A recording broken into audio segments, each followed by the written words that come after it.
Hello, in this video I'll show you how to enable and disable Assistive Ball.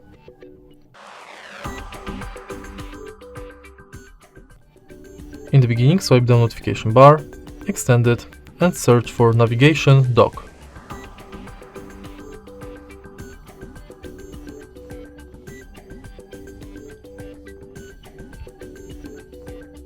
Add it to main shortcuts.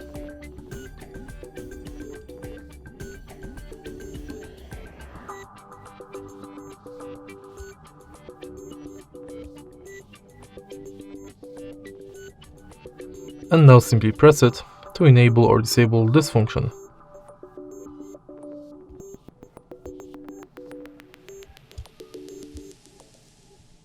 If you find this video helpful, please leave like, comment and subscribe.